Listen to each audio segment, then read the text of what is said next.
तो hey guys, welcome to my YouTube channel. Guys, आज के वीडियो में हम बात करेंगे क्लास 10th सामाजिक विज्ञान यानी सोशल साइंस 2023 का जो सबसे महत्वपूर्ण वायरल प्रश्न है। ठीक है, ये प्रश्न आपके बोर्ड एग्जाम में 101% आएगा। अगर आप इसको तैयार कर लेते हो तो आपका बोर्ड एग्जाम में 70 मार्क्स पक्का। और साथ ही साथ मैं बात करूंगा कि अगर आप हमारे साथ बोर्ड एग्जाम की तैयारी करते हो तो मैं आपको 90 प्लस की गारंटी दिलाता हूँ। ठीक है, आपका 90 प्लस जरूर आएगा। और साथ ही साथ बात कर लें कि इस वीडियो में हम बहुविकल्पी प्रश्न के बारे में बात करेंगे। अति लघु उत्तरी भी प्रश्न देखने को मिलेगा, लघु उत्तरी और दीर्घ उत्तरी। ठीक है, यानी सबसे पहले बहुविकल्पी देखेंगे, उसके बाद क्वेश्चन आंसर देखेंगे। ठीक है, ये सब चीजें हम देखेंगे और काफी इंपॉर्टेंट क्वेश्चन है। अगर आप इसको तैयार करते हो तो 100% ये आपके बोर्ड एग्जाम में पूछा जाएगा। तो देखो, जो सबसे पहला क्वेश्चन वो है कि जर्मनी के एकीकरण में मुख्य भूमिका किसकी थी। तो देखो यहाँ पे दे रखा है जूसेपे गैरिबाल्टी, ऑटो वान बिस्मार्क, नेपोलियन, विलियम प्रथम। ठीक है, तो यहाँ पे जो जर्मनी के एकीकरण हुआ था उसमें आपका ऑटो वान बिस्मार्क का जो नाम आता है ये काफ़ी इंपॉर्टेंट है। ये इसकी मुख्य भूमिका थी, किसकी? ऑटो वान बिस्मार्क की। इसके बाद जो नेक्स्ट क्वेश्चन वो है कि गांधी जी ने नमक सत्याग्रह कहाँ पे प्रारंभ किया था। दे रखा है ऑप्शन यरवदा, दांडी, लाहौर, चंपारण। तो जो गांधी जी ने नमक सत्याग्रह प्रारंभ किया था वो दांडी में किया था। ठीक है, तो ऑप्शन नंबर आपका दूसरा क्या हो जाएगा? करेक्ट हो जाएगा। इसके बाद नेक्स्ट जो क्वेश्चन है वो है आपका कि महामंदी का प्रारंभ किस वर्ष में हुआ था। ठीक है, भारत में एक महामंदी हुआ था, वो किस वर्ष में प्रारंभ हुआ था। तो जो महामंदी है ना 1929 ईस्वी में ये प्रारंभ हुआ था। इसके बाद नेक्स्ट क्वेश्चन है कि भूमि एक संसाधन है, यानी ये खाली स्थान दे दिया कि यहाँ पे क्या है। भूमि एक मानव निर्मित संसाधन है, कि भूमि एक सौर ऊर्जा से निर्मित संसाधन है, कि भूमि एक प्राकृतिक संसाधन है, या इनमें से कोई नहीं। ठीक है, तो भूमि जो है मुझे ये हम लोगों को उपहार स्वरूप प्रकृति से मिला है। ठीक है, तो भूमि एक प्राकृतिक संसाधन है। इसके बाद नेक्स्ट क्वेश्चन है कि कौन सा कृषि का आगत या निविष्टि नहीं है। बीज, सिंचाई, उद्योग, उर्वरक।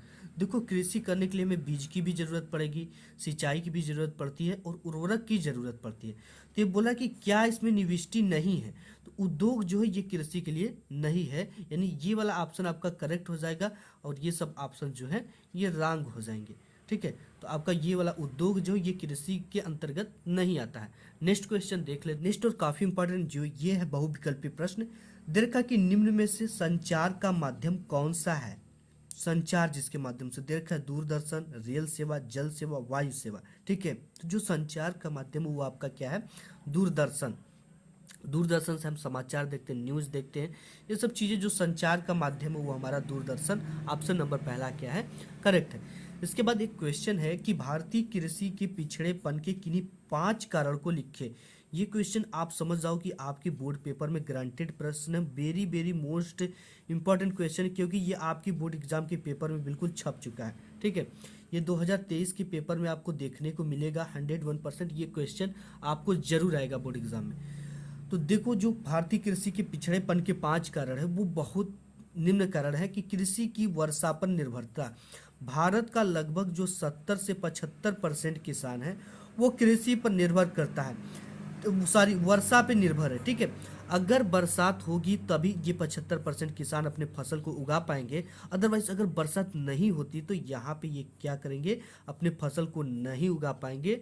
ठीक है, अगर सूखा पड़ गया तो 75% किसान कोई फसल नहीं उगा पाएगा। इसलिए कहा जाता है कि जो कृषि है भारत की वो अत्यधिक वर्षा पर निर्भरता है इसकी। इसके बाद कृषि जोतों का छोटा आकार होना। ठीक है, जो यानी कि जो इसका हेक्टेयर में छोटा छोटा फील्ड बनता है यहाँ पे ऐसे ऐसे कर कर, उसका आकार बहुत छोटा है। ठीक है, इसलिए किसानों को थोड़ी सी प्रॉब्लम होती है। इसके बाद नेक्स्ट है कि उन्नत बीजों का अभाव तथा महंगा होना। ये क्या है कि उन्नत बीजों का काफ़ी अभाव है, क्योंकि ऐसे बीज नहीं आ रहे हैं जिससे कि कम समय में और उसमें रोग ना लगे और अच्छी पैदावार हो सके। ठीक है, उन्नत किस्म के बीज नहीं आ पा रहे हैं और महंगा भी आ भी रहे तो वो काफ़ी महंगा है, जिससे कि एक नॉर्मल किसान यानी साधारण किसान को लेना मुश्किल होता है। और इसके बाद सिंचाई सुविधाओं का अभाव है। ठीक है, क्योंकि ऐसे चीज़ें नहीं हैं, सरकार की तरफ से कोशिश की जाती है लेकिन सरकार भी बहुत कुछ नहीं कर सकती है। ठीक है, सिंचाई के साधनों का अभाव है, नहर है तो किसी की वो मार्ग जगह जगह से टूट गए हैं और कोई अच्छे सिंचाई के साधन भारत में नहीं है। इसके बाद नेक्स्ट है कि आधुनिक कृषि उपकरणों का अभाव। ठीक है, देखो जो हमारे किसान है ना, वो क्या करते हैं कि पुराने पुराने उपकरण को लेकर ही उससे काम चलाते हैं। वो क्या करते हैं, उनके जान के लिए भी खतरे होते हैं। वो ज़्यादा से ज़्यादा क्या करता है, डीजल सोखता है। ठीक है, ज़्यादा से ज़्यादा डीजल पिएगा, धुआं देगा और काफ़ी ज़्यादा परेशान करता है, और वो ज़्यादा समय में कम काम करता है। इसलिए हमारे जो अब जो न्यू उपकरण आ रहे हैं वो बिल्कुल न्यू टेक्नोलॉजी के अंतर्गत आ रहे हैं। तो ये उन इन उपकरणों का अभाव है। जैसे कि आप देख लो कि मिर्च का खेती होता है, उसमें कोड़ा मराता है, तो हमारे जो किसान होते हैं वो फरसा जो होता है उससे कोड़ा मारते हैं। और जो मॉडर्न उपकरण आ रहे हैं, अब मशीन आ रहे हैं कि अब मशीन को छोड़ दो, वो वही कोड़ा मारती है। तो इन सब चीज़ों का हमारे किसानों के पास अभाव है। इसके बाद कृषि की जानकारी का अभाव। सबसे मेन पॉइंट तो यही है कि हमारे किसान जो होते हैं ना, वो ज़्यादातर किसान है उसमें शिक्षा का अभाव है, पढ़े लिखे ज़्यादा नहीं होते हैं। तो वो क्या करते हैं, उनमें जो कृषि की जानकारी का अभाव होता है कि मतलब कि कौन सी बीज अच्छी है, कौन से मेडिसिन दवा अच्छा है, कौन से मतलब कि फसलों को उगाएं तो वो अच्छा चीज़ें देंगी, रासायनिक अभाव है, खेती की पूरी जानकारी नहीं है। और शिक्षा का तो अभाव आप देख ही रहे हो, किसान ज़्यादा पढ़े लिखे नहीं हैं। ठीक है। इसके बाद नेक्स्ट जो क्वेश्चन है काफ़ी इंपॉर्टेंट है।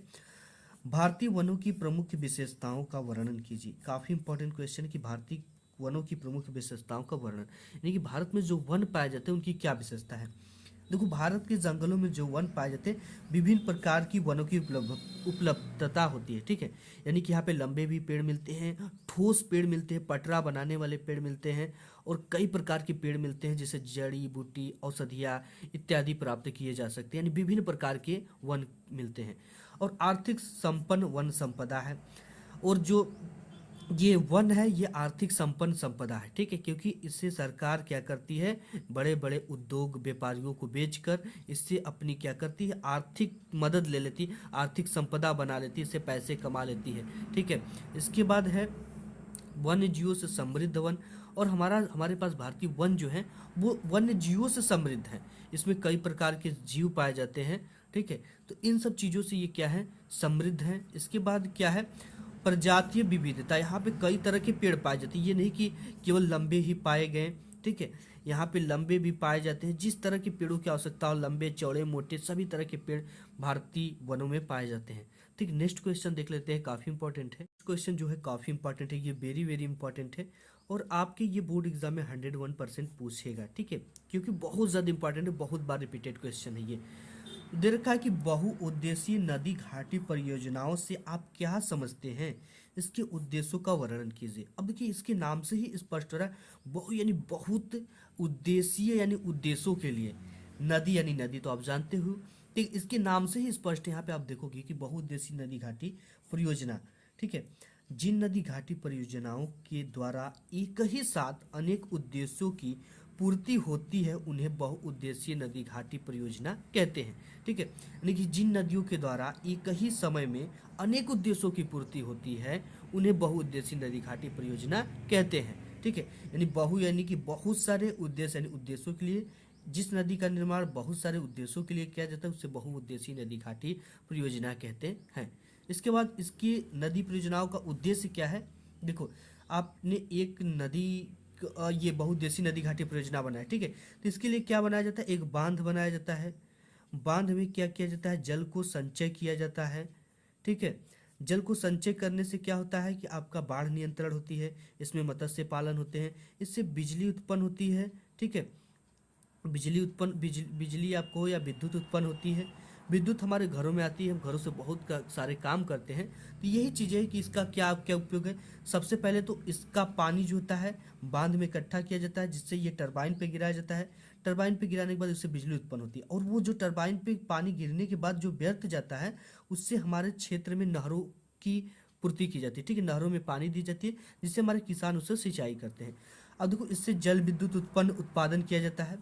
और साथ ही बाढ़, ये डैम बनाने से, डैम होता है तो वहाँ पे क्या होता है कि बाढ़ नियंत्रण किया जाता है। हमारे ही एरिया में एक ऐसा मतलब कि ये डैम बना हुआ है जिसे अगर छोड़ दिया जाए तो लगभग आधा शहर डूब जाता है। तो ये बाढ़ नियंत्रण इससे होता है। और मत्स्य पालन भी इसमें काफ़ी ज़्यादा सरकार अपनी टेंडर देती है, जिसके माध्यम से इसमें लोग मत्स्य पालन करते हैं, यानी मछली का पालन करते हैं। इससे सरकार को भी एक अच्छा खासा आय मिलता है। और साथ ही साथ देखो जैसे पर्यटन का भी विकास होता है। जैसे हमारे शहर में ही पिपरी बांध है, जहाँ पे कई सारे स्कूल के बच्चे इत्यादि लोग आते हैं घूमने फिरने और डैम को देखने के लिए। ठीक है, और इसके साथ ही साथ उद्योग धंधों का भी इसके माध्यम से विकास होता है। इसके माध्यम से लोग आते हैं तो वहाँ पे शहर का विकास होता है, लोगों के कामकाज चलते, रोजी रोटी चलती है, जिससे उनके आय का इनकम प्राप्त होता है। तो गाइस आज की इस वीडियो में बस इतना ही, मिलूंगा एक नेक्स्ट वीडियो में, तब तक के लिए धन्यवाद।